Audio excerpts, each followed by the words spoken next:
As you can see, the live from the green room is in the green room this week. Yes. Episode 37. 37. And 37. I guess the money's coming in now because we've updated, we've paid. Now, actually, we're in the same studio. We're just in a different building, a different room. Different room. We're trying this room out this week to see how it feels and see if we like this one better. Let us know. Let us know what you think. Yeah. Leave a comment. Yeah. Let us know what you think. I think so far so good. I like the green aesthetic. Mm-hmm. I think it's a little bit smaller and tighter than normal, but I don't dislike it. Yeah, a little tight, but yeah, I'm not tight, a fan of it. It's cool. Okay. Tight, but it's good. We in the green room. Tone Rock back in the building. Trey Elliot. Joe Fox. Episode 37. This one came along kind of fast. We got a text from the brother today that just said, "Hey, we got somebody for the show tonight." I thought this episode was going to be no guest, so I was just preparing my questions for these guys. And then he just said, "Hey, we got somebody a guest. You want to have her on the show?" And she's a realtor. And I'm like, "Okay, I got questions." Yeah. So Stephanie Solomon. Yes. Yes. Realtor. Real estate broker. Real estate broker. What's the difference? The difference is when a realtor gets their license, they actually have to hang it with a broker, which is me. Okay. So, there's Keller Williams, right? Right. Mm-hmm. So I'm like a Keller Williams. Like, you can't just become an agent and not hang your license with the broker. It's like one of those things that it goes hand in hand. Okay. So basically with me, I'm a real estate broker and you have to hang your license with me. Oh, nice. Welcome, okay, so you top of the food chain. Yeah. So, but I also, dog. I also get all the liability. So if anything goes wrong, that's on me. Oh. My company also is named that SG part Realty. I understand. That part I know. When I'm on the road with these guys, anything happened, I'm in trouble. You're in trouble. They say They're like, he did it. Yeah. Okay, so I was talking to Joe Fox earlier. We'll jump right into this. I was talking to Joe Fox earlier. He was telling me about you coming on the show. Mm-hmm. And I said to him, and please correct me if I'm wrong and give me all your insight. I have a million questions. Of course. I said to Joe Fox, long story. Okay. I said, America does not play fair. We know this, right? Mm-hmm. Everybody's not going to get a fair shot in America. Okay. We know this, true. right? Yes, I know this. One of the best ways to try to achieve the American dream is home ownership. Mm-hmm.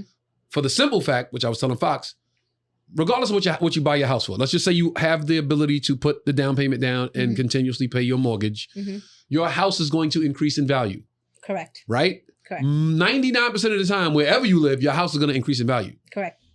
If you can parlay that increase in value into getting the equity out, now that's your shot at trying to do something else and achieve the American dream. Exactly. That's why I think home ownership is so important. Yes. Because even if you're not the most educated, you don't have the best job, you don't have the best resources, or you didn't come from a family with a silver spoon, if you can just bust your ass and get that down payment, you are on your way to almost achieving the American dream. Yes, definitely. I definitely agree with you. I tell so many people that if you're going to do anything or you're going to take, because everything is a chance, right? Right. Like obviously you can buy a property and then like next year the market could go down, but the market will go up again. It's better than, putting your money in any cryptocurrency, which is very volatile. So we don't know what's going to happen. But with a house, it's just like, even if you don't live in LA, you can rent it out. And even for me being experienced in the rental market, there's so much money that people are missing out on because they just look at it like, well, I'm not living there right now. It's like, but there's so many people that come out here for the summer or just a couple of months. And he knows somebody that I, is very close to. And I basically told him like, let's rent out your house. And he was like, how much? I'm like, yeah. And he's like, there's no way. And we rented it out. And they even paid the rent during the pandemic. So because they were actually doctors, so they were needed. But yeah, I tell everyone, like, if that's one thing you do, definitely invest. Like, I get a lot of athletes, a lot of people that travel here, and they spend so much money with me. I literally had a client spend $200,000 in the span of like 2.5 months. And I said, look, why don't you use that $200,000 to put down on a house, and I could rent it out during the year. And when you come out here for the summer, you could just stay here. Oh, wow. But, people are like, well, I don't know. And maybe this. And I'm like, okay, what can you do? You can only give people information. Right. If people want to take it, that's on them.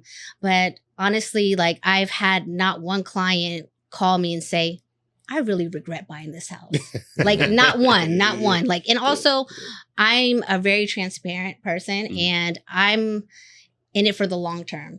I'm not in it to just buy you a house, sell you a house and then buy. I'm going to sell you a house that I feel like, you know what? If you decide to move or do anything, you're going to still make income. If I feel like the house is not for you and I feel like it's problematic and it's going to be issue, I'd rather walk away from the deal, walk away from the commission and say, hey, let's look at something else because this is not going to be, you know, a good idea for you. Because for me, my business has been 100% referrals. So when someone walks into a house, they're like, oh my God, I love this house. Who is your realtor? I don't want anyone walking into a house saying, Stephanie sold me this house. I hate this house. This is the worst house ever. I wish I never even got it. For me, I'd rather walk away from a situation, even though I can make money because I look at long term. And also it's my reputation. Right. And anyone I've worked with, I want them walking away thinking, wow, I really value this person and I really couldn't do it without them. And they've been so resourceful. Because now also, I don't know if you guys heard, but buyers need to pay their own commission now.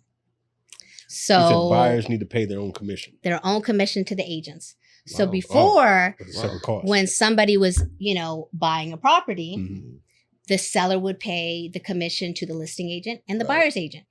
Now, since August 17th, the buyers now have to pay the commission to the agents. Who did that? Trump? No. Yeah.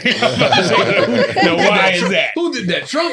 Some agent that didn't do a good job and now they're reevaluating our money. So that is also changed the market. So now you really have to show how valuable you are. You have to do the things that you wouldn't initially do. And I literally have worked with people and I've started off with leases.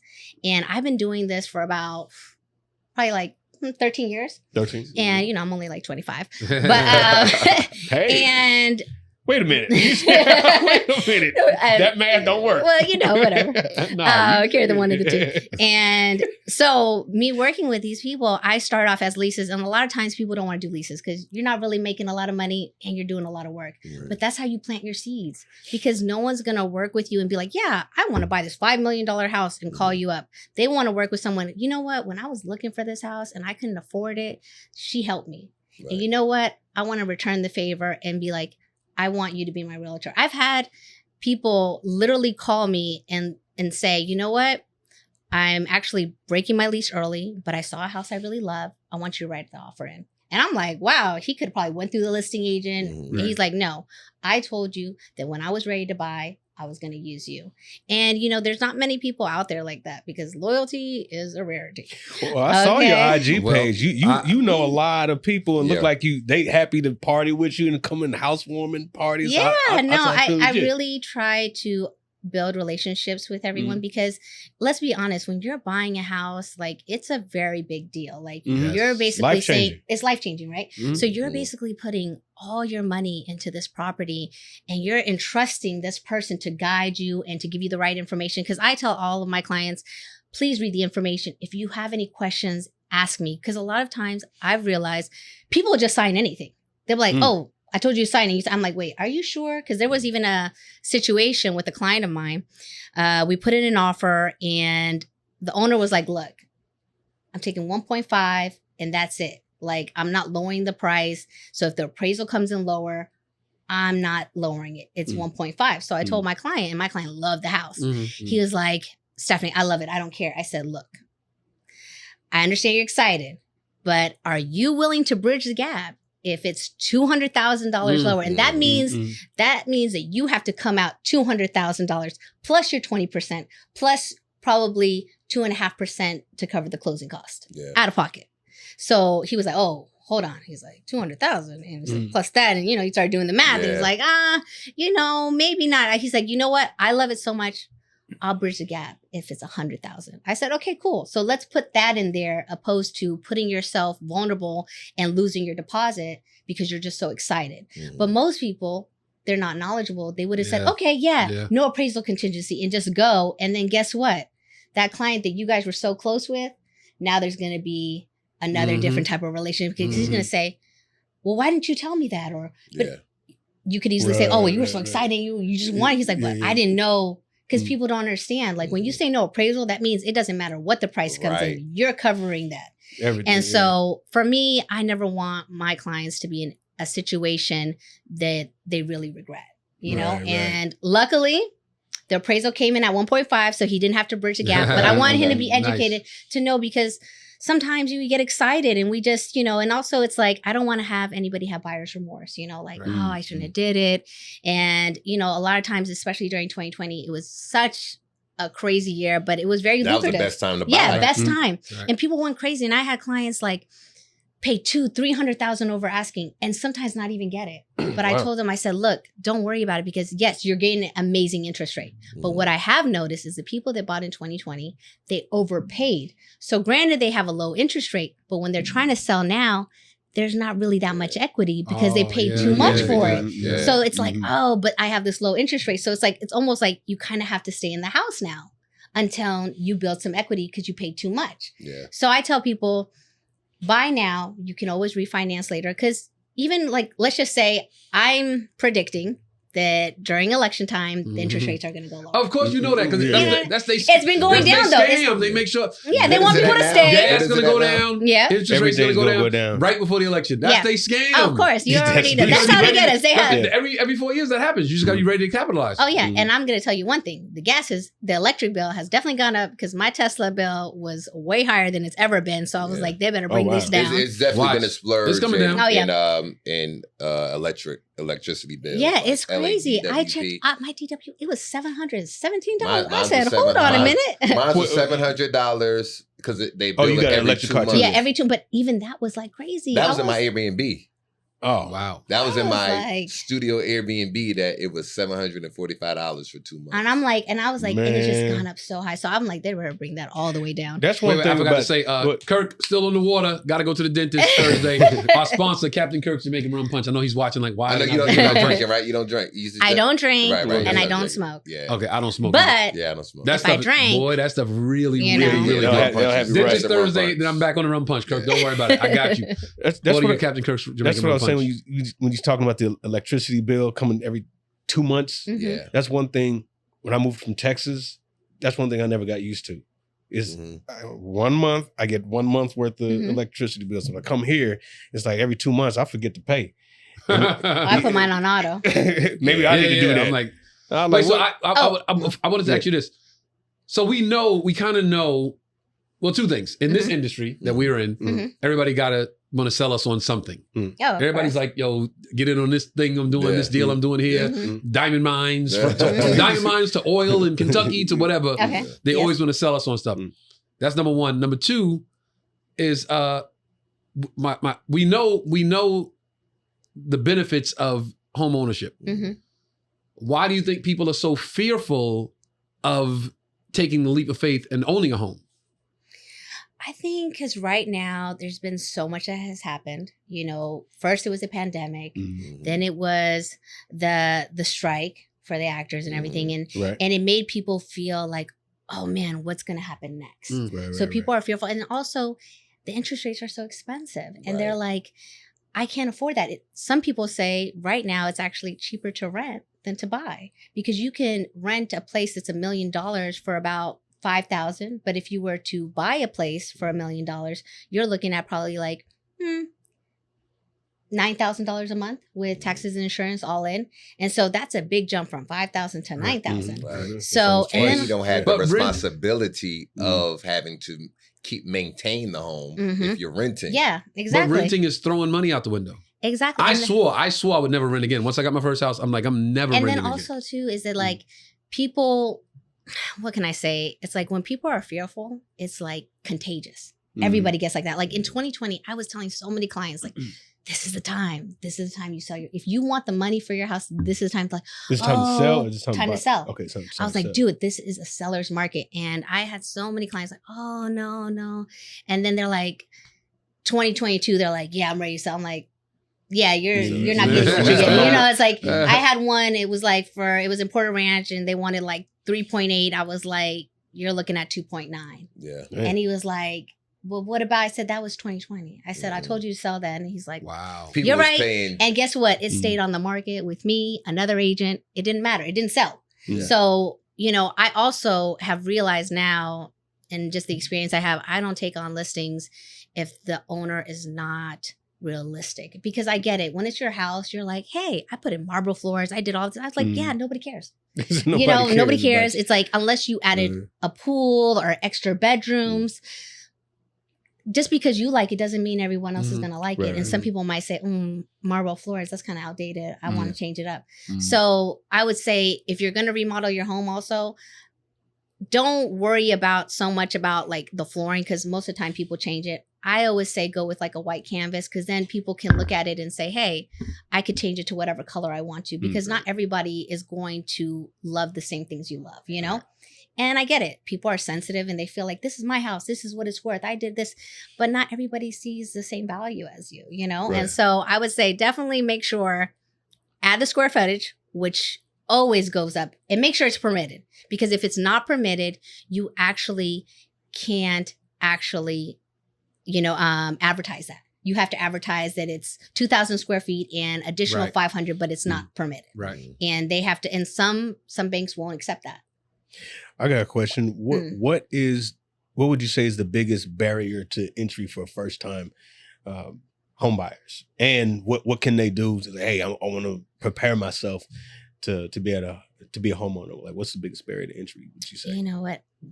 Education Education in the sense of like, you need to do your research. A lot of people, they just say, oh, I want to live here. It's like, but have you done your research? Like, what area exactly? They're not really like precise in where they want to be. And I say like, hey, if there's a Starbucks around or if there's a new mall, these are places that you should buy, because people are always going to want to buy in that area. And that's the problem, is that, and also new buyers as well, because they don't know, they just listen to a friend or somebody else's cousin or somebody and say, oh yeah, you should buy here. And then they buy and they're like, oh no, this is not working out and I don't like it. It's like, yeah, because you didn't do your research. You didn't look at like, is there any, like, for me, downtown was a big thing for me. I told people, buy in downtown. Buy. But it is, I know, but it is up. It depends on what street. It's different Some streets Yeah. is like, hell yeah, downtown. Some streets like, yo, But get out But downtown. it's like, but just with everything that's going on, you can always rent it out. Let's just say I'm not a big downtown fan, but I know there's like games and so many things going on that people will want, especially like the younger people. They want to all live over there. For me, I don't like the congested traffic and just everything going on. It's just too crazy for me. But I told people, I'm like, buy now. If you're going to do it, do it. And some people miss a boat. Like even Encino right now is really expensive. I sold a $4 million house in Encino, and the person, he actually is a developer. He bought it for about, I don't know, 1 million, and then did all the upgrades. Yeah, really? it made such a killing. But I told people a while ago, buy an Encino. It's coming up. Well, how long ago was that? Because Encino always been. I've But been I mean, here I've 09. also been doing this for a little while now. Mhm. So, Yeah. and Good but area. I see this before it happens. Even Van Nuys. Van Nuys is coming up. Oh, So yeah. I'm thinking in like probably like next 7 years, it'll be like, up and going. Because what you do is that you always check what the rent is in the area. Right. So when you see that the rent is going higher, then it'll kind of give you an idea of like, okay, people are going to be building more and it's going to be more expensive later. Like I sold a house in Van Nuys for $730,000. Now it's worth $1.2 million. Wow, really? Yeah. Now, see, that was me. You said education. That was me. I moved here from New York. I'm a New Yorker. Came to LA, didn't know where to live, didn't know where I wanted to live, just looked around. Like, I just wanted to be close to Sunset to get to the comedy clubs. So I never thought about living in the Valley. It seemed too far away from the comedy clubs, from the strip. I mean, from the store and the Laugh Factory. So I ended up moving to Silver Lake. Didn't do any research. Super gay. Incredibly gay. But super nice neighborhood. Shout out to all my gay neighbors. I don't have a problem with you guys. I just didn't know it was like that. But it's super quiet, super nice. I'm the one black guy in the neighborhood. Hilarious. I love it. I didn't do any, I had no education, but had I did the research, I'd have probably went somewhere else. It's definitely like, and then also having someone to educate you on things, because sometimes, people are uneducated and they give the wrong information to people. And that's why people end up in situations that they're like, oh man, like for example, one of his close friends, I rented out his place and he was like, I was like, why did you buy this place? Just curious. And he was like, well, I bought it and then intend to Airbnb it. He said, but my agent didn't do her due diligence and I didn't know that you actually can't Airbnb it and it has to be at least 30 days that you have to have a tenant in there. Like that's Oh, a wow. minimum 30 Wow. days. Right. So that kind of took away from the whole Airbnb, because Right. Airbnb is kind of more lucrative on the side of like you can rent it nightly or weekly, but if it's like kind of month, it's like you're not getting the money that you thought you were getting, because Right. you're like, oh, I can get 300, 400, and if there's like a game or I'm close to something, I can, obviously adjust the prices accordingly. And he was like, yeah, they didn't tell me these things. And I said, that's a problem, because that's something that probably would have changed your mind and even buying it. Right. And so he's like, no, definitely, like, because I thought that this was going to offset my other mortgage, and I'm like, and that's a big deal, because if you're depending on income from one property, especially being in the entertainment, you just never know. You could be working and then all of a sudden everything shuts down, Right. or hey, we're not renewing the season. Anything can happen. Right. So that's why people that are in entertainment, I always say, buy real estate, because if something goes wrong, I've seen people like they have like, ADUs are really big. They'll be like, you know what? I'll live in the ADU. I'll rent out the main house, So like, I mean, I would do the same thing, because it's like, that makes sense, right? But you're able to use that real estate. But if you're down in your business and then you're thinking that you could rent this, imagine what you're doing in Airbnb, and then you find out, oh no, you can't do that. You're like, oh wow, this is not good. And then also if the market's messed up and the interest rates and the thing is, as hard as that, even people buying, I've realized a lot of sellers are giving sellers credits to buy down the rate, and then also help with closing costs. Explain that to people. Okay, so for example, people are always nervous about buying right now because they're like, the interest rates are so high. I'm like, negotiate, find someone. You can always call me as well. I am available. And find someone who's educated and also can negotiate and maneuver, right? Just because someone says no doesn't mean it's no. It could be just no to that. But you could say, hey, how about this? Your house has been on the market for about 2 months. I know you're still paying on it. The house is empty, so you still have a mortgage, and you probably have another mortgage on your other house. What if you credit my buyer $10,000 to buy down the rate, and this will give them more flexibility also to qualify? Then they're like, you know what? Because if I wait a couple more months, that's going to add more money, because the longer it's on the market, right, they still got to pay the bills. They still have to keep on going. So that allows them to buy the place and also lower their interest rate. But people just, they just think high interest rate, don't sign me up. I don't want to do it. But then when the interest rates go low, it's a bidding war. And then people are like, well, I don't want to be in a bidding war. It's like, okay, well, then you need to buy where you can negotiate. I always say, find a property that's been on the market for a while. Obviously, if a house just got on the market, they're not going to really want to negotiate too much. But if it's been on the for a while, then people are really open. I mean, I know I would be open. That's actually what I look for when I'm looking at Zillow and everything. Yeah, you have 30, to look. 60 days, 90 days? Oh, they're going to talk to me. Yeah, they're going to be like, you know what? At first I was feeling myself, and now I'm like, okay, what do you have? That's I'm exactly what I look for, yeah. Yeah, so those are things that you have to look for. And some people, for me, I feel like when someone tells me I'm not ready, I'm always like, why? And they're like, well, it's just too much money. I said, what's too much money? How much do you want to spend? And then when I start educating, they're like, oh, I didn't even know that you could ask for that. I didn't know that you could buy down the rate. I didn't know that people would. I said, yes, because at the end of the day, if somebody wants to get something sold, and you never know, a lot of people are moving.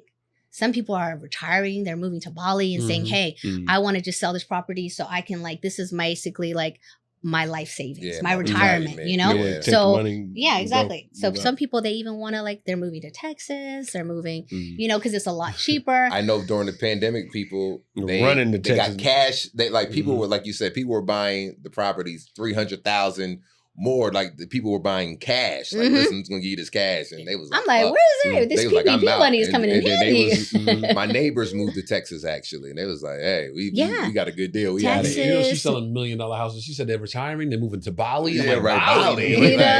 I'm talking Russell and Maybe I'm thinking about Russell. That's what it is. Bali. Well, it depends on how much you're selling their house for. Yes. They might not be getting too much. So Bali, your money can go a long way. You go to Thailand, so you live in 10 years. You say like houses that have been on the market for a long time, right? And just so we can follow the numbers, let's just say $1 million house. House is $1 million. It's been on the market for 30 days, right? Then it's 60 days. Is there a set number to how much it comes down every 30 days? Or so this is also another thing. So what's coming down? The price. It was $1 million when they first listed, right. and then it's been listed for 30 days. It's not going to be $1 million. They're not going to change the price, but you're going to negotiate it down because it's been there for 30 days. So you Right. can be like, yo, it's been there for 30 days. I'll give you 850 because it's been, Yeah. Okay. or there's another 30 days, 60 days. You're like, yo, I'll give you 700,000. I'm not going to pay the $1 million because it's Right. been listed for 60 days. Clearly, if you had $1 million buyer, you would have sold already. So what I look for when I'm like researching the property, is it owner occupied? Because I will be honest, when someone lives in the home, they're not that pressed to move unless they're leaving okay. somewhere else, because Right. they're like, Mhm. if I don't sell it for this amount, I'm Yeah. not moving, I look for the houses that are vacant, because those are the houses that usually are people who are investors. Now, excuse me, would that be something that you would be privy to, but not the buyer? I mean, they can research it too, but Okay. some people just don't know where to look. I Some wouldn't know people where don't to look, even think to look that way. Mhm. But because I've been doing this for a I'll long add time that. and I Yeah. have my experience, Mhm. I look and I say, because, obviously if it says it's staged or it's vacant, then obviously no one's living there. And probably some investors picked up the property and they're like, yeah, I'm losing money, because they get hard. So also another thing, investors, they get hard money loans. So hard money loans, the interest rate is a lot higher than someone like ourselves getting a loan. Mhm. And they're paying that every month. So they're just like They bleeding went off money, their and they hand, want to get their money because they're working on the next project. They're like, we need to get the money out so we can work on this other project. Mhm. So I look at properties like that, because those are the properties they're going to be like, you know what? Let's go ahead and do it. Because if we continue to Okay. like, Oh, I got you now, sucker. and then also another thing you do, because this is something I'm saying on both ends. As a listing agent, I always price it a little higher, because people love to feel like they're saving money. Mhm. Okay, people like to feel like, hey, I saved money, but really, I just added another 20,000 because I knew you're probably going to want to go lower 20,000. Yeah. So it's like me Mm. giving you a credit. You're feeling, yeah, I did my job. I got a good deal. So that's something that you should also, because sometimes people overprice it. Inflated Right. a little And bit. but I also remember, you can't go from low to high. You can go from high to low. High to With low. anything. So that's- with anything. Right. So it's like, you can't say, oh yeah, I'll clean this room for $20, and then I'm like, no, actually 100. You're like, that doesn't make sense. Right. You gotta do So something let else me with ask- it. Exactly. Unless you did some renovations and now Yeah, you yeah. want to sell it Right. for more, so. So how difficult has it been since right now with California not renewing a lot of homes now? Like it's the hardest thing to get homeowners insurance with all these insurance companies now. Have you been running into that now? Oh yeah, definitely. Like, man, homeowners, it's so difficult. And then also like in different areas, they're requiring homeowners insurance and then like fire insurance as well. Yeah. And some fire insurance are not actually insuring people. Like, for example, I was looking at a house, and this is also something that people should do in houses and in cars. Don't buy a car, don't buy a house until you actually call them, because you may think, oh, I'm getting a Kia. That's the payment is like $200-$300. You call and you're like, oh, actually, your insurance is going to be $600 a month. Because What? people are stealing Kias so much Right. that Oh, we're wow. losing a Yeah, lot of yeah. money. They're higher You know, rated cars but you're for that. thinking Kia in boys, your Kia head, boys, yeah. you're thinking in your head, it's a cheaper car. Of course, Hondas insurance. and Kias are Yeah. are very high, and Teslas are also high too. Actually, no. I only pay $148 because I go with Tesla you go insurance. with Tesla. Yes, That's why. there you go. 'cause You Hey. go with Tesla. Yeah. Mm. And I was very lucky because I got in an accident and the person was driving a Maserati with no insurance, but I had uninsured motorists, so I was good. Damn, how you drive a Maserati with no Yeah, insurance? that's what I'm saying. Yeah, that's I crazy. Come on, don't, man. He must have had it sitting up for a while. Yeah, it lapsed like 2 months, but Hmm. you know what? Also, I You'd be think he had surprised. multiple cars, so then sometimes people, who knows? But then again, it's LA, so you Yeah. just Yeah. you just Yeah, never yeah, know, yeah. you know. Yeah, when Um, somebody dies. But wait, Uh, repeat the question again. The homeowners. So Oh, yeah. how difficult, now because like I said, a lot of companies aren't even insuring homes anymore. A lot of companies who were insuring the homes, they're not renewing their Oh, no. their homeowners policies now. So now it's like a lot of homeowners, they're stuck in escrow because they can't get insurance. Or also what it is too is that they're, basically saying like you have to pay this amount. I looked at some places in West Hills, and because I guess that's more of a fire hazard, Fire zone, yeah. it was literally $1,000 for insurance. And that was just A like, month. yeah, a month. Wow, They've that's crazy. been renewing policies up to 200%. It is crazy. And so also So- too, it's like even one of my other clients, he had something, a water heater in a situation, and he was like wanting to call. And they're like, look, if you make this claim, we're probably gonna have to let you go after this. Yeah. And he was like, you know what? I'm just gonna pay for it, because that's how it is. It's like, depending on how much it is, you're like, is it worth going through my insurance, or should I just like pay for it? And that's also, it sucks because that's the point of having insurance. And like you said, it's very difficult. And that's another reason why some people actually change their mind in doing it. I'm about to say that's some of the things you have to take in consideration when it comes to home ownership and buying a house. It's like those are the things people don't think about, or people don't know until they get in that situation. So if you in a home, your annual premium for your homeowner's insurance is maybe $5,000, $4,000 for the whole year, and then it renews up to 200%. Now you're paying, you know what I mean? Imagine what you're paying. Honestly, like, they can't afford it. You know what I'm saying? Why would they do 200% like out the gate? Like, well, in California, the insurance game is very kind of monopolized. Like they can kind of do whatever they want to do. Like this, like the regulations, and it's crazy. Like when we talk about voting, we need to look at those kind of things because right now insurance is the highest it's ever been. Oh, super high. You know what I mean? It's like F you pay us. It's like living in an area without rent control. Yeah. They could really charge you whatever they want to nowadays. And then the only plan you'll be able to get, they got called the California Fair Plan, which I'm sure you're aware of that, which is like a cheap, which is like, okay, we'll give you this insurance, California Fair Plan, but you don't have flood coverage. You don't have all the things you need. All you got is fire. Everything that happens in California, you don't have it. You don't have it. You don't have earthquake. You don't have fire. Right. Nothing. Right. You got cold. Yeah. And another thing also insurance card, is that you have to do a research to check if the owner has made any claims. Right. Because I was looking at a house and I was like, why is the quote so high? And then I was like, oh, he actually did a claim of $1 million. Because also when I saw the house, it was remodeled, but I'm like, they probably spent $100,000 of that money and then went ahead and bought another house with the rest of the money. So now you have to take into account that now people are like, no, I'm not insuring that house. We already paid them out. And now it's almost like that house is a little bit of a liability. It's not, it's like kind of like a car that's been in an accident. You're like, okay, now it's going to be a little bit more expensive to get insurance being a new owner that it's already been an accident because it may it's like have. The car has. I didn't cause it. It's like I didn't do it. Well, some companies, as long as it wasn't you, like if you're the new buyer, they'll let it go. They won't let that claim count against you. But then some companies are like, nah. And like right now, it's like a whole report. Carfax, house facts. Yeah, exactly. So that is definitely one of the things that you definitely should have before you even, like when you start looking, or just even areas, because if you look at certain areas, it'll let you know like, okay, this is the area that you're most likely going to pay this amount. And like, and also what you can do is you can say, depending on how long the house has been on the market, you can say, look, my insurance is going to be X, Y, and Z, 1,000, whatever.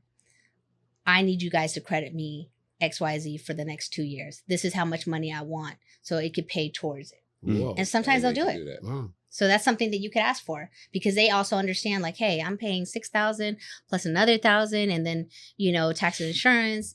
That comes into like $1,500, and so people are like, okay, you know what? We'll give you some credit because also they know that if this problem's with you, it's gonna be with the next person too. So that's something to take into account as well. You mentioned building relationships with people who you start out with. Maybe they're trying to find a lease with you, and then you say, oh, okay, when I'm ready to buy.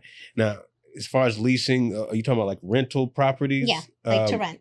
Okay, and that's not necessarily just like a house like in a neighborhood. It could be like it could be a house. It could be an apartment. It could be anything that's basically like you just pay monthly. Okay. So what should somebody, I'm trying to think in terms of like, entertainers, like a lot of people come here. Cause I know when I came out here in 2006, like I didn't know where to go find like the best place where to live. It's, I didn't have great success with, rent.com or because it's like kind of like I didn't go to a person. I'm on a website trying to find. Now I gotta go to the place. It was just a wreck. You know what? I would definitely say go with someone experienced, and then also, find out where exactly you want to be. If you work in a certain area and you want to be in that area, and then also sometimes people say, "Hey, I have kids. I want to make sure that they go to a good school district. Where do I have to live? How many miles do I have to be away from, the school to actually have my kids go to that school? So these are the things that you should ask. Or also, like, what do you like to do? You know what? I like, going to the park. You may want to go live closer to a property that's closer to a park. Just the things that you like to do. And also, the sad thing is that if you're not from here and you look at properties, everything looks so nice, right? Like, oh yeah, of course. My client, palm trees make any street look nice. Yeah, like for me, for example, I had a showing last week, and she was looking at Echo Park, and Echo Park is nice.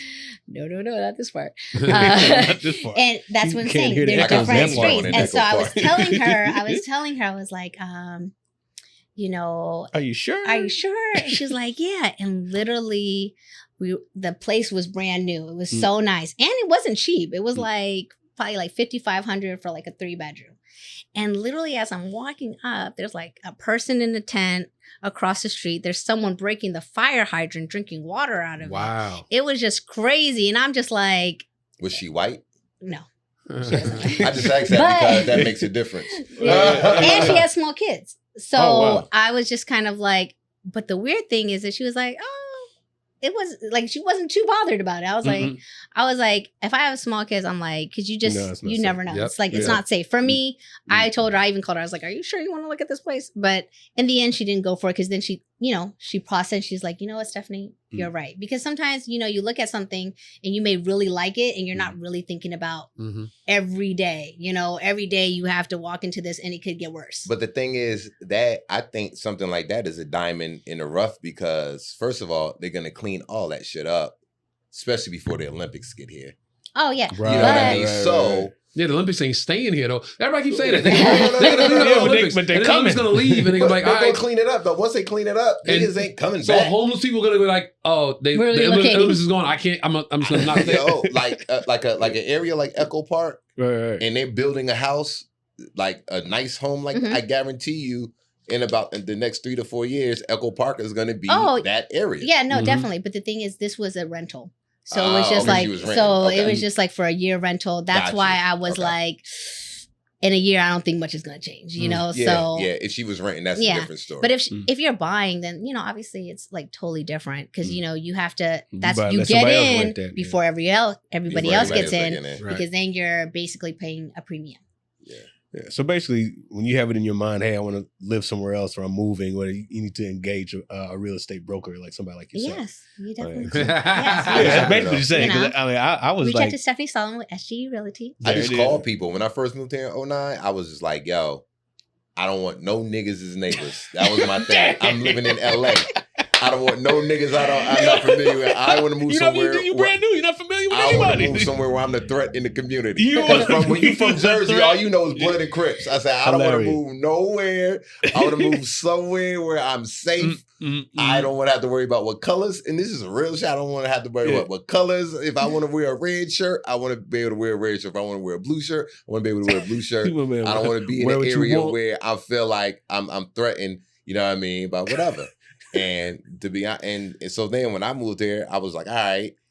I saw Woodland Hills because where I was living on the East Coast, it was Equity Residential, that company, and they actually would say, hey, we got property everywhere, and it was like, and we got property in California. So I looked in California. I was like, okay. Then I saw Woodland Hills. I was like, well, how far is Woodland Hills from where I got to be? My job at that time it's close. Then I called some of my friends who's already living out here. I said, Woodland Hills. They was like, oh, you're gonna love it. And I told them their apartment. They was like, oh, that's a beautiful place. Oh my yeah, gosh, you know, they were selling you good. And I had got the affordable unit at that time. Oh, you got lucky. They was like, if you make less than 80,000. You could qualify for this. I'm like, I make way less than 80,000 at this time.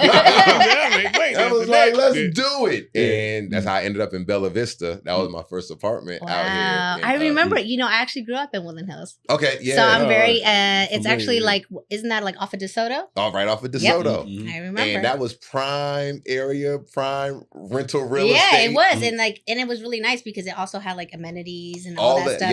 It was like, and especially being young living there, you're like, Nice. they don't even know how much you're paying. They're like, oh damn, you They got know some how much money, you got some dollars that's on exactly you. what was happening. They was like, yo, you in Bella Vista? I was You're like, I got a little And we You didn't know. even know. We driving, me and Boogie was driving, and then we just happened to stumble across the Penga Mall.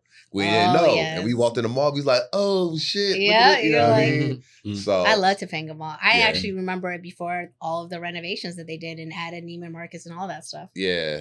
Okay, so we didn't go over that before we started the conversation about real estate, and you just said you grew up in. I grew up in Woodland Hills. Okay, in so- the Valley. I'm a Valley girl. Okay, so we're gonna go back. So Okay, how let's did go you back. you're born and raised here? How did you get started in real estate? All that, like go to the beginning. Okay, so I got started in real estate. So this is what happened. I had like a life change career. So I used to be a casting director. Oh, wow. Okay. And I started when I was 18 and I really loved it. I got the opportunity to even move to New York and work at MTV. And I loved it, but the checks. Okay, who'd you cast in what? What Yeah. did we see that you that you're responsible for? Okay, so I used to work with Chris Stokes. Mhm. So I, B2K? Yes, Okay, B2K. okay, yeah. Immature. so I actually casted Omarion's first solo video. Okay. Touch. Nope, the other one. It's the first one. It's the first one he did. It wasn't Touch. I don't remember that one. I remember. I'm grown. I don't know. I'm grown. And I feel bad You weren't grown back then. because I just forgot. I just forgot the name. I'm older than him. However, whatever age he is, I'm significantly You older like than him. touch. You ain't like touch. I just I didn't know who his first song was.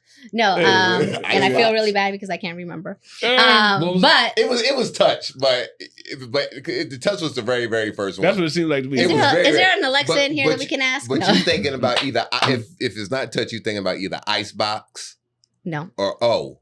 Oh, that's what it was. That was like his fifth. Was it though? Okay, you casted his. Okay, but anyway. his love So, interest So in yeah, that? so his love interest. Okay. Yes. Okay. I did that, and then I also casted audience members for TV shows. Mhm. I casted for Kanye West. Okay. Dope. I've casted for what's his name? Wait, Gold Digger video, Kanye West? Lockdown. Lockdown. I don't know that. So- How lockdown? Oh, go? love lockdown. Yeah, Yes. okay. Oh, Yeah. okay. I ain't even know that's what he was saying. Yeah. Till now. And something new. God, I'm A speaking lot of music videos. Yeah, a lot of music videos. I did some films Yeah, MTV, yeah. as well. I did School of Hard Knocks. I did Cool. casting for that. God, I'm just trying to think of all the people. It's like almost like such a distance. So you was memory. casting video girls back when it was real. Oh like yeah, a I have real like job, literally Mm. probably 100 girls. Nice. Well, that, 100 those are girls. the video Nice. 100 vixens. girls. All the video Yeah, vixens. back when that was like a real job. Yeah, exactly. And it was fun, you know. I really loved it. It was like, you know, I was young, and then I also was, you know, my dad, you know, he wanted me to be a doctor, and so I'm like, no, I'm going to be a casting director. Let's, you know.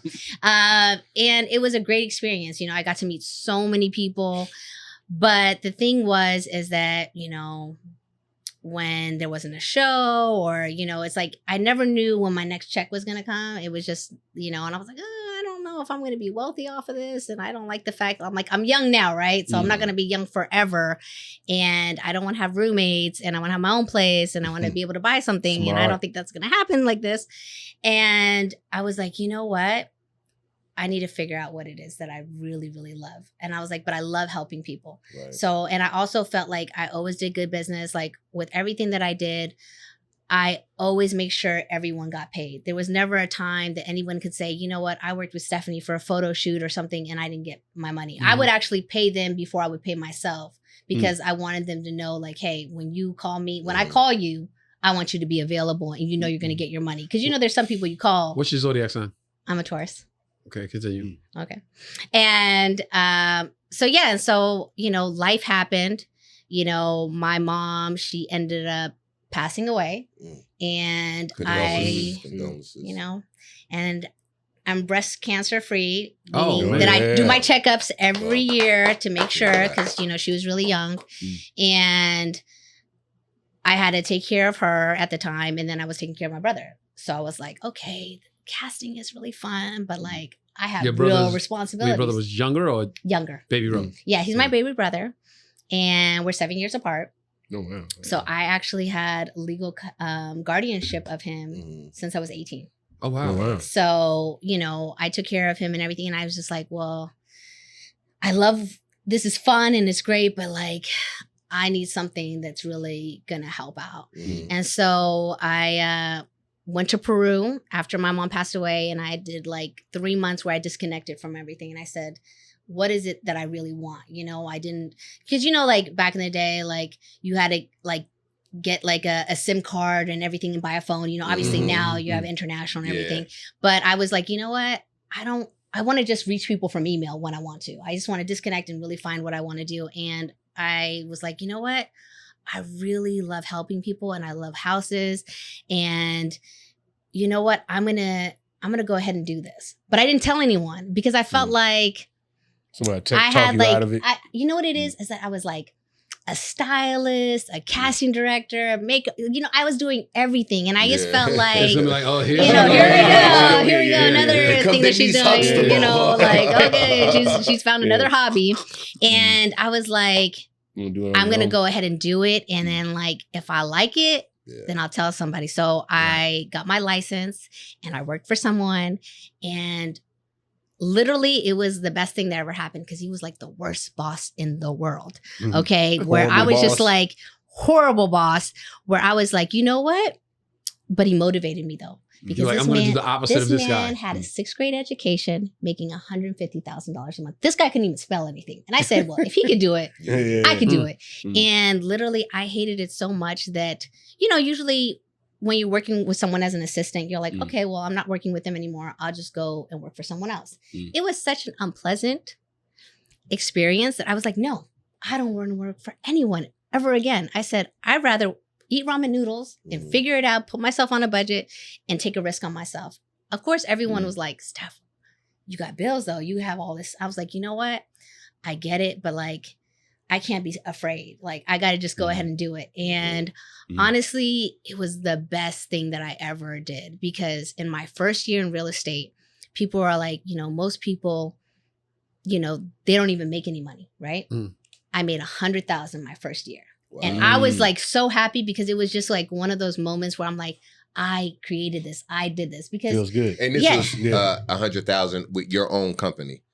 no, Oh, with I- with Like the in horrible commissions? boss. no. So I left the horrible boss Uh-huh. and I signed with another, because I wasn't a broker at the time. Right. Right. So obviously I had hanged my license with someone else. So it was me hanging my license with another company. And I made that. And that's me also giving a portion to my broker, right? Because as a Right, broker, yeah, we right. get, depending on your level of experience and how much we have to be involved, you know, it can go from, you know, 30%, 50%, depending how much they have to do, to 10%, 5%, whatever, or flat fee. And that's them taking, I think, 30% because I was a new agent. Wow. And I was just so proud of myself because I'm like, oh my God, I looked at everything I went through and I was like, I can't believe I'm really doing it. I was literally like, I told myself, I was like, if I make 20,000, I'm happy because I'm just like, I'm doing something I love to do. Right. And to me, I was like, you know what? I didn't have no sponsors, nobody handed me anything. And I just had the will to be like, I can do this. And just seeing other people doing it and being, you know, sometimes I've met people like you can, you know, show them different things. And they're like, I don't want to see that because I don't have that. And I'm the type of person like, I want to see it because I want that. And I know it's Right, attainable. right, I don't right, get, right, you know, I don't right, get discouraged yeah, and say, right. oh, this house is Yeah. 10 million. I'll never be able to afford Yes. this. Like, I'm Yeah. like, oh, Please it's, look into the camera and yeah, say you that. know, Yeah. like, I'm going to have this house. Like, Mhm. don't trip. Yeah. Yeah. So, Sometimes you gotta walk around. yeah, in you it. have to write. Mhm. I deserve this house. Like, Yeah. this is for me. And a lot of times, like, even for me, like, what's so great is that I was also able to transition my celebrity clients I was about to ask you that. into the real estate because you know what? When I worked with them, I did good business. And when you do good business, people will always follow because they know, you know what? She got stuff done. And, you know, and this is also another niche that I got is that because I was a casting director, people would always call me like, oh, can you cast this video? I'm like, and I always felt like, you know what? no one's gonna really take me serious if I'm still casting and then I'm a real estate agent. It's like when you see like personal trainer and loan officer and agent, you're like, He's a loan officer, personal trainer. Comic party slash personal promoter. trainer. You're Yeah, like, yeah. you're like, you're gonna be drunk doing my documents. I don't trust it. So I said, you know what? If I want people, and especially being a woman too, if I want people to take me serious, I was like, look, I can't cast the girls, but guess what? You probably need a location for that music video. I can do that. Nice. You need a car? I have somebody that can get you an exotic car. Like I did those things, like almost like a lifestyle in a sense of like, I'm going to be the resources to that. You're I'm like the one-stop concierge shop. Yeah, of a exactly. lifestyle. Yeah, because think about it. When you even buy a house, you're like, hey, do you have a contractor that can fix something? Do you have a handyman? Yeah. Do you have a housekeeper? Do you have a chef? And also another thing, people out there, if you refer anybody, make sure you eat the food that a chef does, because you don't want to be referring a chef and their food is horrible, because that will look bad on you. Right. And if you use a contractor, make sure, if you refer a contractor, make sure you use them. Yeah. Because you don't want them doing bad work, and now your word is kind of diminished, and now they're like, Yeah. I'm not calling Stephanie again. Yeah. Like, make sure you use these people, because the worst thing you could ever do is refer somebody and they do a bad job, Yeah. and Right, now right. they never call you again. If you're gonna And you were refer just trying to do a favor. If you're gonna refer a barber, make sure you saw him cut somebody else's hair before he cuts mine's. Nay. Yeah, so you sitting so looking so sad. that's the worst. I know how men are about their haircuts. They don't play around. So how did you get your first celebrity client? How did you even get celebrity clients? How did that come about? Okay. Because it's hard out here. I know plenty of people with real estate license, and they can't get clientele. And Oh, yeah. it's hard. I feel like No. a real estate license out here is a thing that women do as a end to the industry. Oh man, You I feel came out the industry. I feel like women do that now. Like I do real estate, but they just want to be around people to be like, Yeah. they can get me into acting. You agree with that or no? Yeah, no, it's still happening. Okay, It's still okay, happening. okay. It's still happening. I feel like people are just like, I want to get my real estate license. Like us, of course. And I'm going to answer your question next. I interview so many women, and it's weird. Also, all my agents are all women. Huh, Yeah, we've yeah, seen yeah, the we team. seen- yeah, we saw the team. Hello, We saw the team. We You know, we coming for lunch one day. You know what it is? It's this weird thing that I've always attracted women. Like when I was in the casting, women felt comfortable. And then even in real estate, literally every woman has reached out to me. I've never solicited like, hey, you need to work with me. They've literally reached out to me and be like, I want to work with you. So I take that as that I make them feel comfortable. And then also they feel like they can trust me, which is really big in this industry, right? Because it's like, hey, I'm starting out this career and I'm hoping that you're going to lead me in the right direction. So, but to also take on, I get so many people that like, they watch these shows and they're like, oh my God, I make $100,000. And like, honestly, like a lot of these Beverly shows Hills. are smoke and Yeah, mirrors. These yeah. houses are still in the market. Those people have not made that money. They have not closed those deals, but I get it. You don't know that, right? You're watching something and you're like, oh, that's what it is. I'm not going to question it, which you should always question. And these girls that come in, and beautiful girls, like, and I'm like, okay, so it's not going to be, I tell them straight off, it's not going to be easy. Right. I know you've seen these shows and this is actually hard work. The easy part is taking pictures and doing the little bit. That's the fun part. The hard part is the no's, people wasting your time. You're showing people properties and then all of a sudden they're like, oh, actually, I went with another agent. Or they just don't even return your calls. And then you just see that they bought something else and they posted like, I'm so happy I got my dream house. And you're like, wait, I just spent a year showing you properties. Like, and it's very discouraging sometimes. So sound like the entertainment business. yeah, exactly. Like people are like, oh my God, it happened so fast. Like I had a client and it's happened to me. Yeah. I've had clients where they're like, oh my God, Stephanie, it just happened so quick. I'm like, it just happened so quick. Like you got to put an offer. You got to like, who are you talking to? Like you talking to somebody that like, you been cheating on me? yeah, you cheating on me. Like I just slipped, And so, the thing is that like people, they think it's, just taking pictures and like, you just close the deal. I'm like, no, I was like, don't over leverage yourself. Make sure like what I did when I was like, I'm going solo dolo, I saved 6 months. And because I'm a Taurus, I kind of saved like probably a year, but I really put myself on a budget. I'm Mhm. talking about I was painting my nails. I was doing my own hair. I was like, I'm not spending money unless I need to, and it's crucial. And I also wasn't spending money on a car too. I got a nice car, but it was economical. Mhm. And also what I will tell people, make sure your car's clean. You know, as long as your car is clean, people respect that. You know, they respect like, hey, you know what? You might have a Honda or something, but like your car is clean and you're working hard. Like I feel like a lot of agents feel like they see selling something they're like, I need a Range Rover. I need to pull up in this car for people to take me serious. It's like, no, you're over leveraging yourself. And guess what? If you don't make any money, you're going back to that 9 to 5. Yeah. And because now you have to pay that regardless. And that also puts a lot of pressure on you because you're like so consumed with like, I got to pay this bill instead of I needed to learn and I need to go out here and take my time. Because sometimes I've had agents where literally I have one agent, like her first year, no deals, nothing, no leases, nothing. And she was just like, Steph, like, and then you see other people, you know, they're like, man, maybe this isn't for me. Maybe I just need to go back home. And I'm like, no, everybody has their time. Right now, this is not your harvest. You're planting seeds. So learn the contract. So when you get an opportunity, you're ready to take it on. I was like, and literally she was in the worst situation. I actually use her as one of my agents to tell other agents, like, tell them your story, please. Like you were like literally like living in your car. Like it was bad. And literally the next year killed it. She's like, does commercial deals. She does like 3, 4, 5 a month. She's getting like $10,000 checks each. And she's selling properties and she's developed relationships. And she's like, wow, you know what? Like, I'm glad I stayed in it because everybody has their time, you know, and you just have to be in it. If you're just in it for like an overnight success story, like that's not going to happen. You know, you said something interesting. I just want to make sure I bring attention to this. You said realtors having their time wasted. I've had the same realtor for maybe 4 years. And the reason why I keep calling her is because I'm like, at this point, I have to buy with her because even when I say like, I want to go see a property, I'm like, listen, I promise you I'm not wasting your time. I feel like such an asshole. I've been dragging this on for so long. But then COVID hit and we was like, okay, we're not looking anymore. And then we started looking again. And I'm always like, no, I have to buy a house from Marine because she's done this for so long. She's always like, no problem. I love doing this. I love showing houses. And I'm like, I know she drives away like, this motherfucker, man. You better use me. Yo, you better, dude, you better buy something, bro. So I know, Marine, I appreciate you. I'm going to buy it from you very soon. It's like a whole day I appreciate that.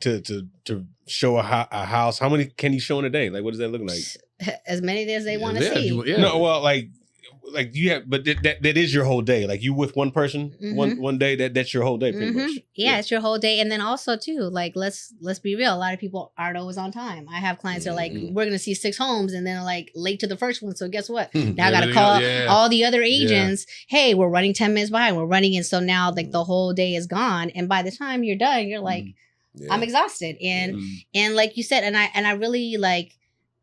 That really resonates with me because of you just being loyal because that means a lot to us. Because we understand that like, hey, this person could easily go with someone else and all this time that I put into it could be wasted. Right. You know, and it is like very discouraging when you work with someone for so long and then you see them just meet someone else and then they close on a house and you're like, wow, I just spent a year showing all of these homes and they just, you know, and some people are like, you know what? And we actually was like put offers in a couple of times and was gonna go, and it was like nah. Like for one time was West Covina. I saw a house in West Covina, and I really really really liked it. And I'm like let's put the offer in. And the lady accepted the offer, and I'm like okay. So now I'm sitting there like I'm about to make this big decision. I'm like, is that too far to be driving? Like I drove out there in the afternoon on like a Tuesday, like, okay, made it with no problem. But I'm like on a Friday when I got to be at the factory at 8:00, am I going to be sitting in traffic from the 10 all the way to the 101? And 5 to 7, and then have to like, or if I got a meeting downtown or in the valley, I got to audition. It's like, I got to go all the way.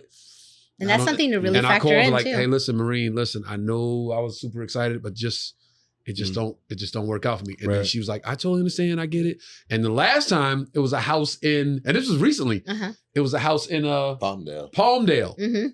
First I said Santa Clarita.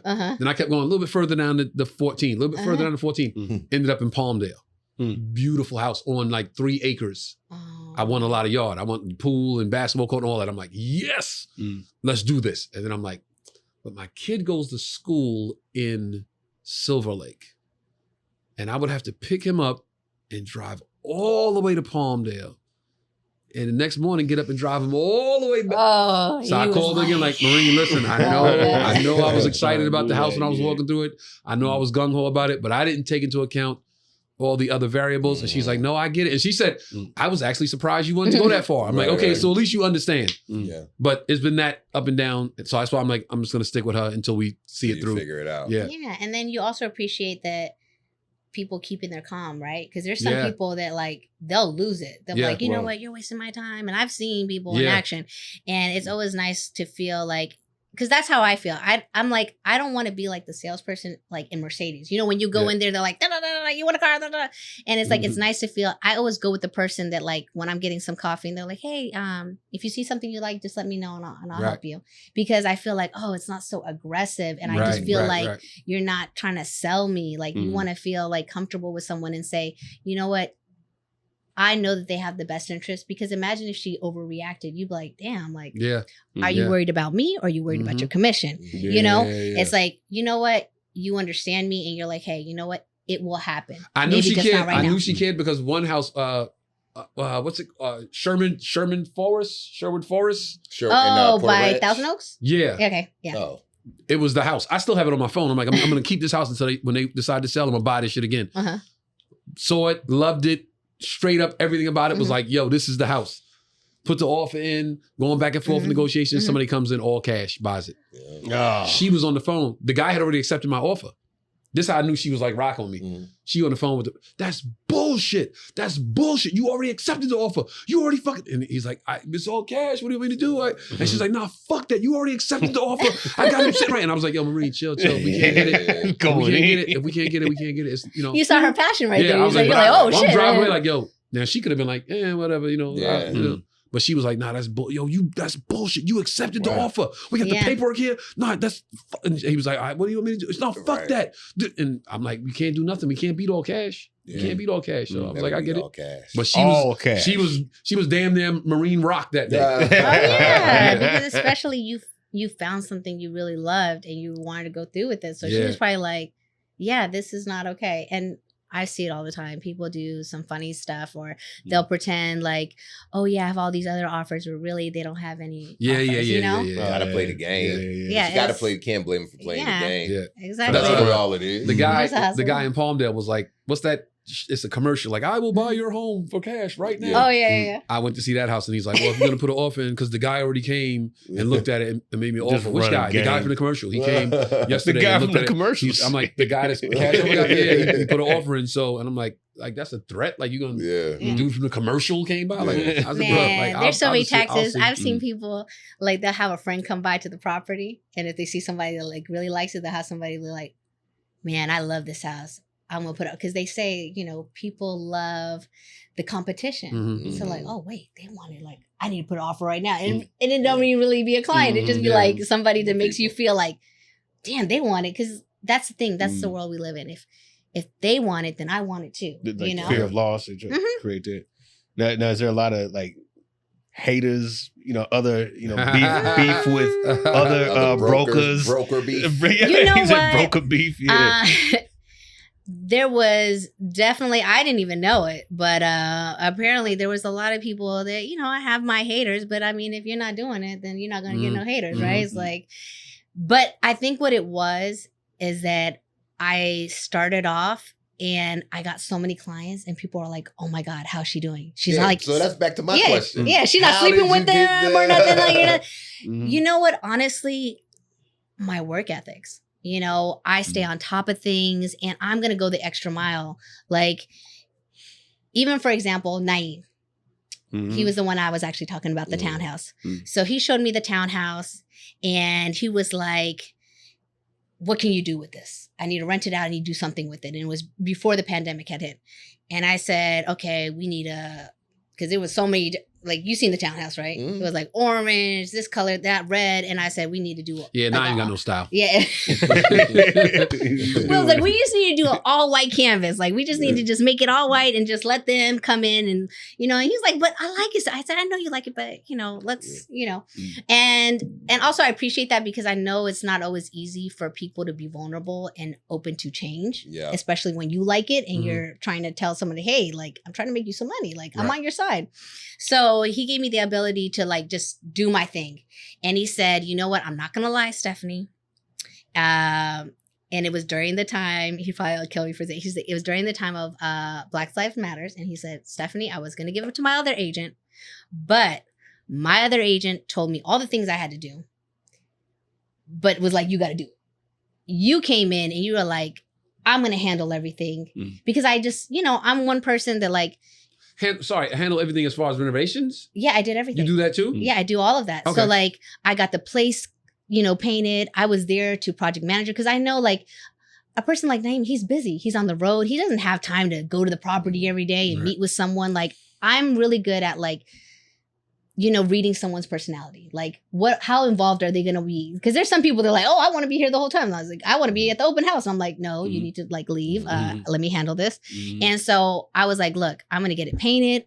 There was a bunch of trash and just, stuff that's cluttered, because it's kind of like, it wasn't really used aside from like, hey, my friend's in town. Let me crash at the townhouse. And so I did everything from even, furnishing it, I was like, hey, this is what we need to do to kind of like, make it more appealing. And it took days. And granted, this was just for a lease, I wouldn't make like a lot of money, but I'm about planting seeds. I said, you know what? I was referred by actually Wayne, Kevin's manager, because he was actually the one that I leased. I did like 2 or 3 leases with him. And he was actually the one that called me and said, hey, Stephanie, I found my dream house. Let's put in an offer. And I was like, wow, like, because, I've been around some people that I've known for 10 years, and I don't know if they would have gave me that opportunity. And I said, wow, like, he's like, no, you've been with me. You've been rocking with me. Like, I'm going to make sure that you get this because I told you I was going to do that. Yeah. And I really appreciate that. He was the one who was like, hey, I have a friend, Naeem, that's, I think he wants to do something. And he put me in contact. And basically, I took care of everything in the property. And he was like, man, thank you so much. Cause like I couldn't have done it. It was just too much stuff going on. And I got the doctors to move in. And that's during the time that the lease was going to be up. And he was like, you know what? I think I want to sell it, and it was 2020, best time to sell. So I think I sold it for like $1 million, which is really great. And it was in North Hollywood. And I actually also got the most rent per month at that house, which nobody thought that I was going to be able to get, which I did. And literally I was able to transition the person that was renting it to literally like the person who wanted to buy it. So literally he didn't have to do anything. Wow. Like I took care of it from A to Z, like getting the renter in, and then the renter moved out. I had the place cleaned and then literally delivered it to the client when they bought it.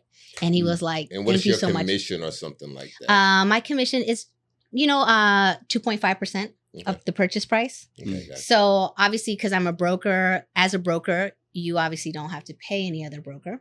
But obviously you got to pay taxes. So, I still got to pay the IRS and everything like that. But no one's taking like, a portion of my commission.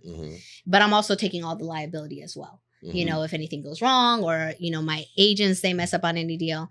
But he was like, you know what? I was going to give it to my other agent, but you did so much work that it's like, I got to give it to you. Like, I just wouldn't even feel right. Like after everything you did to go give it to somebody who told me what I needed to do, but didn't do it. Right. And he's like, so, and it was a great transaction. Nice. Nice. Now you made $1 million. Lunch on you. I mean, it wasn't 2020, but you still got some of that money. Cheap. Lunch on you. I think I saw that post on your IG. I scrolled it and I was like, all the actors but all you the know what's so comedians, crazy though? That's why I say it's word of mouth. So like I worked with Wayne, then Naeem, then Boss. So it's like it's like if you do good business, other people are gonna want to work with you. Especially if it's the guy that's right next to them, they're gonna like me. I go, hey, because you had a good experience. That's a good referral right there. Because then it's personal. Right. And, and then also too, it's like, I'm here for the big transactions and I'm here for the little ones. Yeah. And I'm also here for advice, because there may be times like even in your situation, I have a client, they're like, yeah, I'm looking. And then they may pause and be like, oh, I got to wait for this. And I'm like, hey, I'm here. I'm not going anywhere. Like, you let me know when you're ready, because the right time to buy is when it's the right time for you to buy, when you're ready, and that's why I say buying is when you can do it. If you can do it, buy. If you can't do it, I get it. You got to take time. And I also feel like what's for me will always be for me.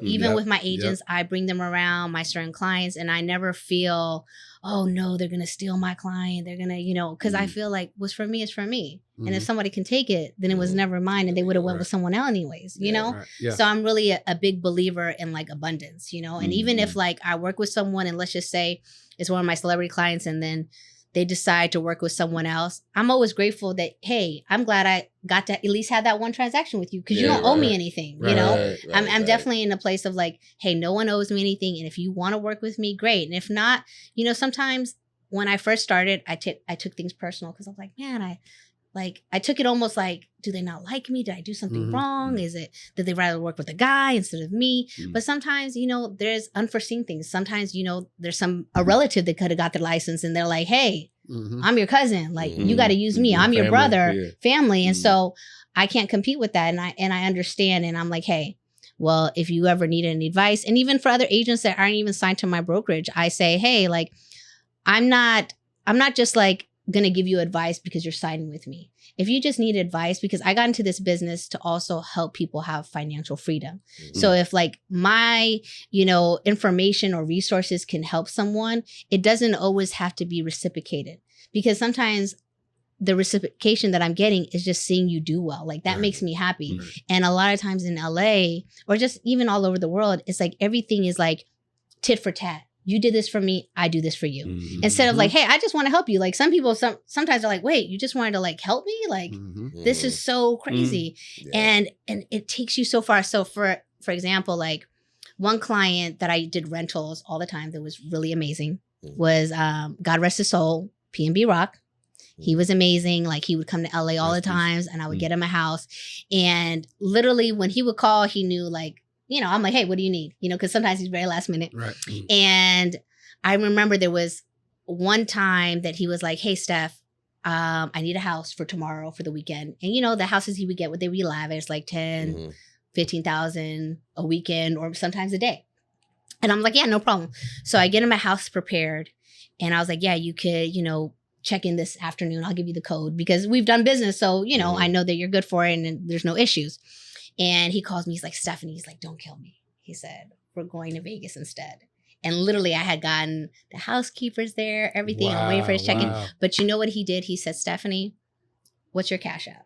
And I was like, and I sent it. So I'm thinking maybe he's going to send me like $100 or whatever.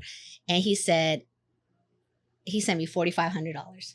And he said, this is for inconveniencing you. And I value your time. And I never want you to feel like my word isn't what I say. And I really respected that, because he made me be like, oh, I know what I'm going to charge for my inconvenience fee. But that's one thing, like when people value you and they do good business, this is how they treat you. And that's why I never told him how much to give me. He just felt like, you know what? This is what this person deserves. So I feel like if you're a good person, things are going to happen anyways. And you do good business. And I was like, your realtor. I didn't get upset. I say, you know what? I get it. Things happen. Don't worry about it. The next one. Well, we definitely appreciate you coming. What's your Cash App?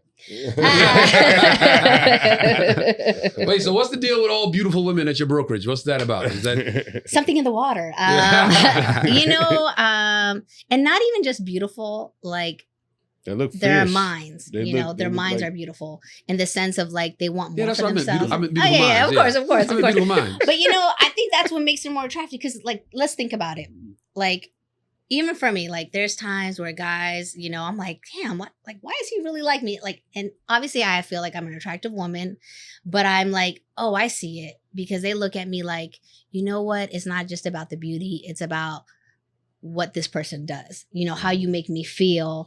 And also it's nice to be with someone that you're like, wow, like they're really resourceful. Like they can actually help me with something. They can show me something, opposed to me being the person to have to show them everything, and they have a vision. And I think that that's very attractive. Right. So as far as the women, I mean, you know, I don't know what it is. I always attract beautiful women. I like, think- it's just can I like, ask you a question? Unrelated to real estate. This is something you just said. Unrelated to real estate. Unrelated. Is it hard for you to date in the position that you're in? Yes, it is. Why It do you is. think that is? You know, because, okay, so when dating, and it's actually funny because I just got out of a relationship. I just saw you with the dude You know, it actually got, yesterday was the, well, actually it's a long story, but we're no longer together.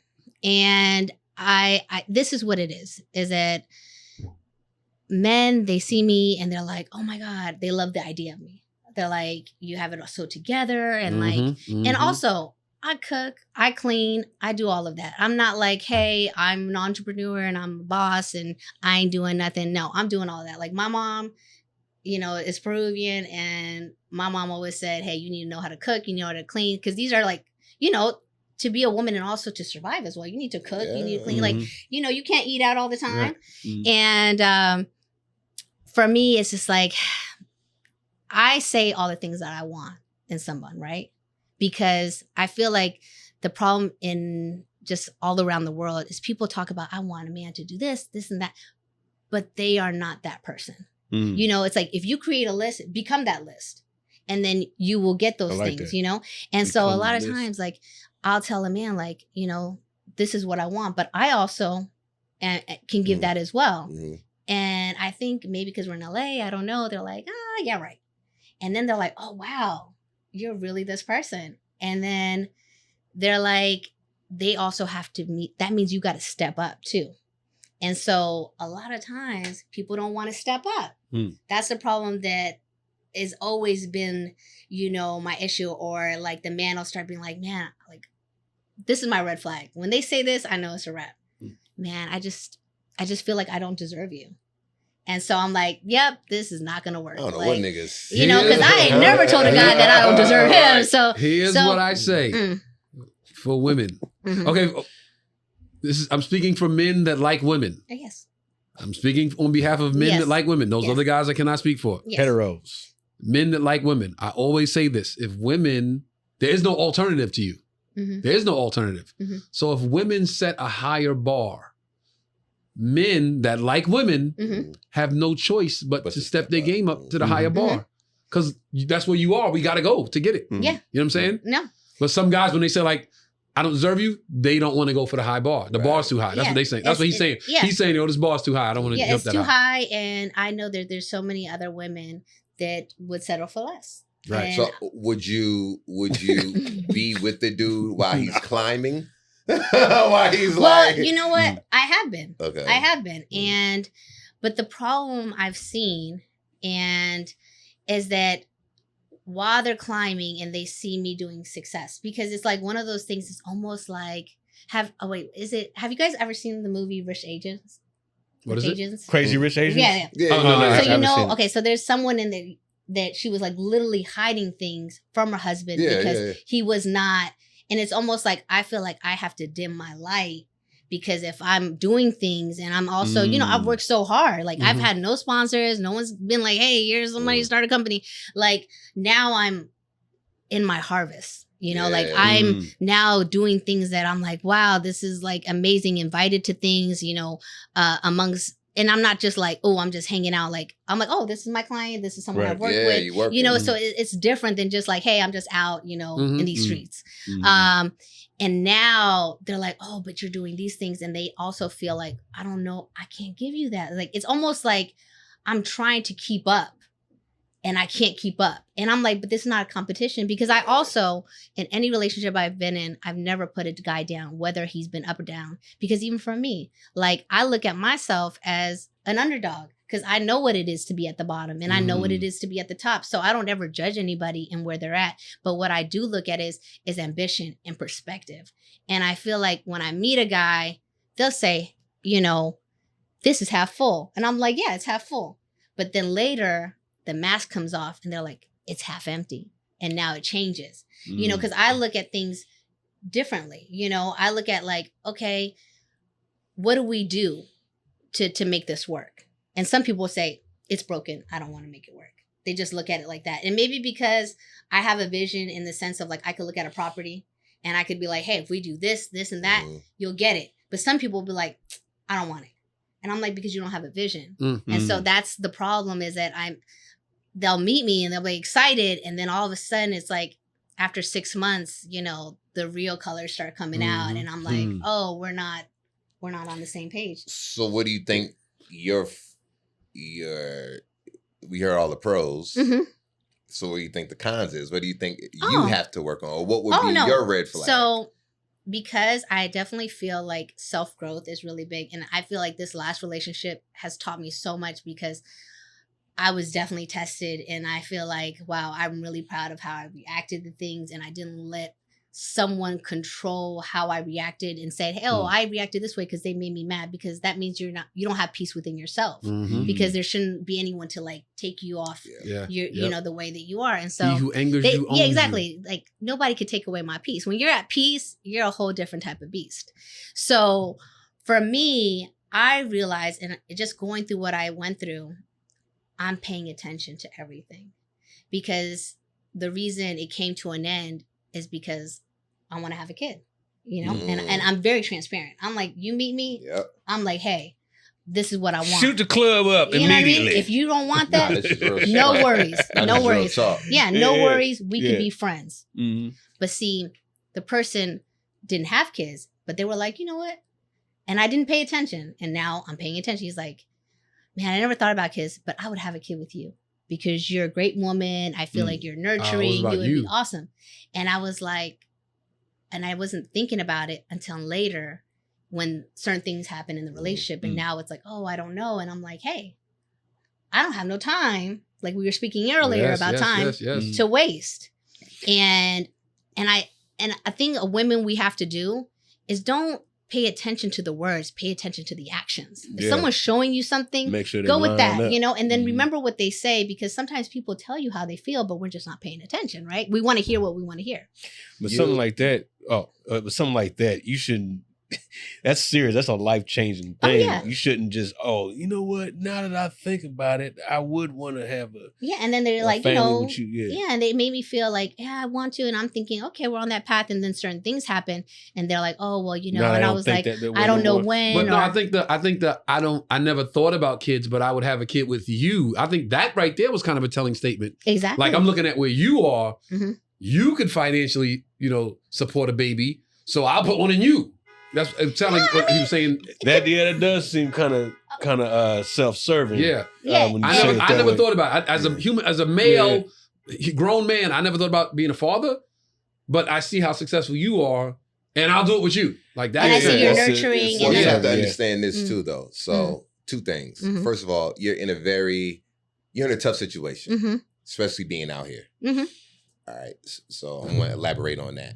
But a lot of times, with a man, they want, I think when he said that, he's meaning, I would have it with you because you are successful and we're out here. And there's a lot of women that are beautiful, but not in a position to, you know, to even be a mother. Yeah. They're depending on whoever they get knocked up by. So in his mind, he's like, yo, you're a great candidate to be a parent, as opposed to this person who got massage actress, unstable, personal trainer like a lifestyle thing. Like a lifestyle thing. I don't think it was more so of a stab. I think he was just like, yo, you're a perfect candidate for that. Yeah, but you have to be careful when you are dating and you tell somebody that's what you want immediately, like that. And you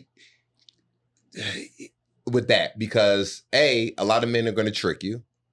A lot of men are going to be like, oh, I want kids, that's fine. Just so they could have sex. Yeah. You know what I mean? Oh, but I have a rule, though.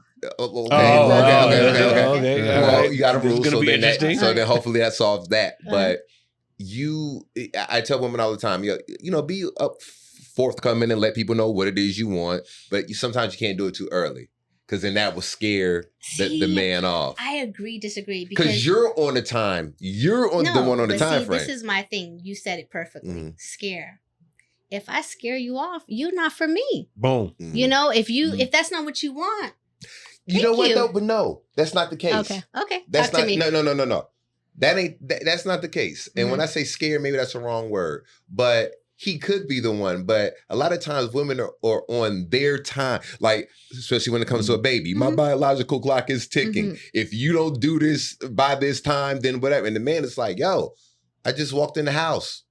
Like, let me at least learn your middle name. Let me know your favorite color. Let me know more about you. Like, the man has to prepare himself in order to be the better man, because if he rushes, then you're not going to really get all of him, or he's not going to be in his right mind, you know, and just give you 100% of what he wants to give you, because he may felt like, yo, wasn't ready, or I wanted to do it, but she just wanted to do it so fast. She didn't, you know what I mean? No, like, trust me. That's not like I get a timing what you're saying, thing. Yeah. But even in the beginning, because he told me a lot of things too, what he wanted, and you know what he wants in a partner, and it was a very and look, when I talk to a man, I never start the conversation early in the morning or late at night. We talk in the middle of the day, and I was very like, hey, like this, I understand my time is not the same time as you, right? I was very transparent. I didn't make it seem like, hey, this is me and like this is it.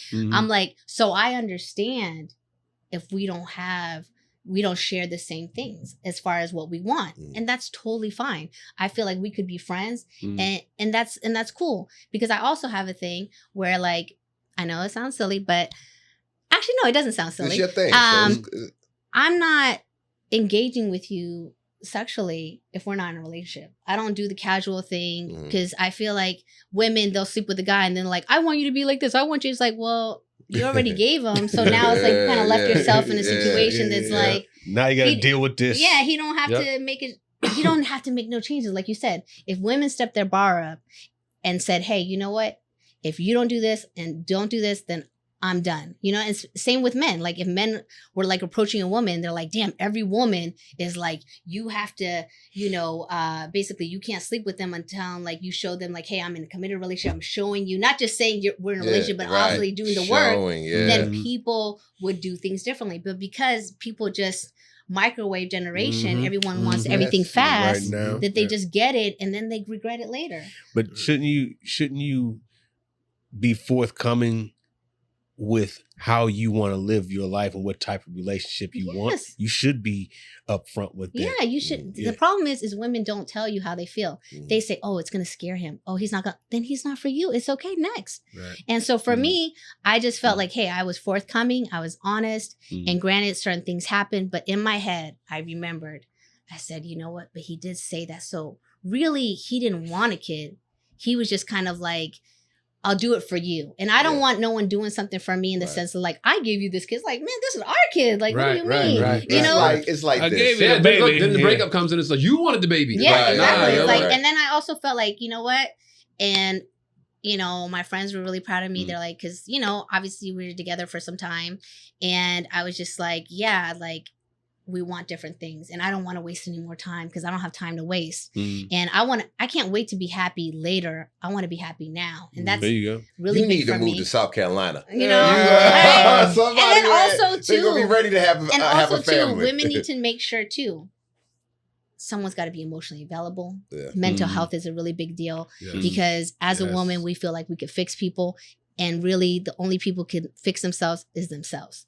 And that's really big. So, but you know what? I will say this, like I've had some guys try to engage with me, but now it's like, I pay attention to everything. I see things that I wasn't really looking at. And I'm also saying, oh, okay. Like, I'm not wasting any time. And so the problem is that you'll meet someone, even guys, they'll meet a girl and they'll be like, oh, well, nobody's perfect. You know, they're doing this. And now I'm like, we went out and now you're on your 10th drink. I think that might be a problem, you know?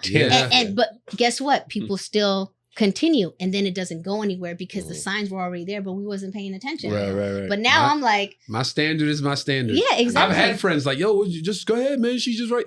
Nah, I don't get down like that. My saying, I don't get down like that because I don't have to. Yeah. Mm. I don't have to. Exactly. Like, a lot of people just let it go. She's fine, or bro. Yeah. I don't get down Because like that those because I don't little have to. things- Yeah. Those little things become the big problems Yeah. in the end. Exactly. Your standards always got to be your standards. But, I feel like sometimes what it is out here, and then once, all right, like, I'm going to try to do a metaphor that hopefully makes sense. Mhm. All right. So, like, Jordan wasn't ready Mhm. when he got cut from his college from the basketball team freshman year. He wasn't ready. Mhm. But then he ended up being arguably the most greatest basketball player ever. Yeah. So what I'm saying is, when you say, you're just not for me because the timing is off. Sometimes we have to work on the timing. So sometimes, even though your timing is here, his timing may be here. He might be the one for you, but you just gotta you guys gotta work together to balance it out. So she should waste her time until he gets up to her. No, it's not wasting time, because what happens If is, she's waiting on him, she's wasting time. No, because you're still developing. Because So she's waiting Developing for him into to wasting more develop. time. No. Like, I'm telling you, feelings grow and people change. What's going to happen is, you're going to keep, at this point in time, you're going to keep finding people that's like, the timing is off. The timing is off. I think what you're saying is that, you can't. for example, I might meet someone else, and then something else might occur in that situation. And now it's like almost like if you would have invested more time into the other part. But see, I'm very big on that. And that's why I gave it a year and 4 months. Everything is a gamble. But in 4 yeah, months, but there's 3 weeks, also 2 like days. real estate gamble. Mhm. You could buy a house, and people bought houses in 2008 in Vegas, and it was a crash, and then right. upside down. But you also want to, if you see certain things, are you like, okay, so if it's saying stop and there's hazard everywhere, are you still going to go through? No, right? Mhm. Because it's showing you that. Mhm. Granted, you can go into something and not even know that it was dangerous, but it Mhm. had no signs. Mhm. So I feel like I'm giving myself a disservice if I'm seeing things that are not okay, and I'm seeing things like, mental health stuff, and not just him, because I don't want to make him feel like, but just in general. And like, we're not talking about I'm just talking about that particular subject as far as with the baby. yeah, and then baby. I also, if someone tells you how they feel, believe them the first time. Mhm. And that's the problem, is that if someone's like, hey, and they're also not giving you a time. They're like, I don't know. Mhm. So it's just kind of like, imagine someone be like, hey, I want you to work with me. And you're like, okay, when? Mhm. I don't know.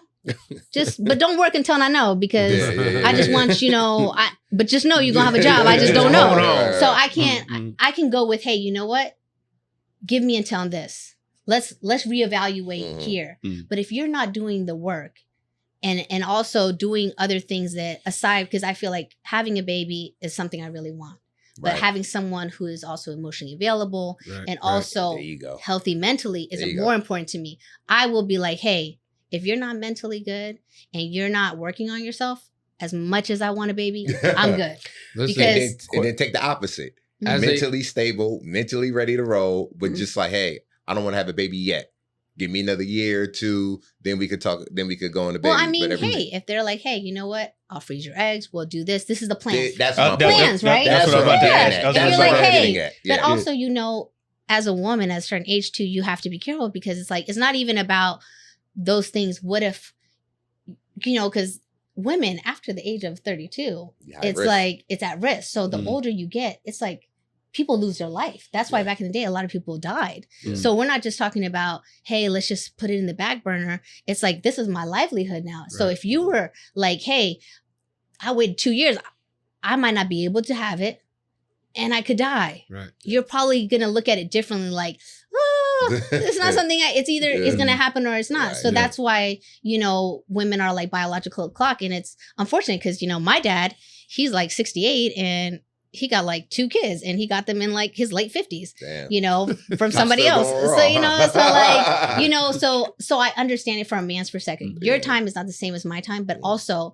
hey, be mindful of my health, Right. be mindful that I could That's a good die. point. Like, Mhm. we don't want these things to happen. And also, hey, do we have it in the budget to have a surrogate? Like, are you Yeah. willing That's to expensive. be like, hey, I'm going to take out this loan, or I'm going to pay for it? Because you can't say, I always say this. I had someone work for me before, and there were certain things I'm like, oh, I wish she dressed different, or she had, but I also understand she didn't have the money. But, yeah. So for me, I'm never going to put someone down. You know what I'm going to do? Mm. I'm going to buy them the stuff. Yeah. because obviously if they had it, they would wear it, Right. you know, and that's how I feel like. So it's like, if you're going to tell me like, hey, Steph, I need you to give me another 2 years. I need you to come with me with a proposal. Like, that makes sense. Like, hey, you know what? I'm putting this money aside. I'm putting this so we can do that. But if you're not coming with that and you're just like, Now that I agree 100%. As the person on the panel that has the youngest child, I have a 4-year-old. Aww. Having a baby, this outside of real estate, outside of relationship stuff, just the aspect of having a child, the greatest fucking thing in the world. Yes. In the world. Yeah. No, it's honestly like, and that's why for me, even though it was a hard decision, because you know what? I will say this. He is not a bad person. It's just, he's not for me. And that's okay. You know, that's how it happens in life. But I realize like, I want what I want.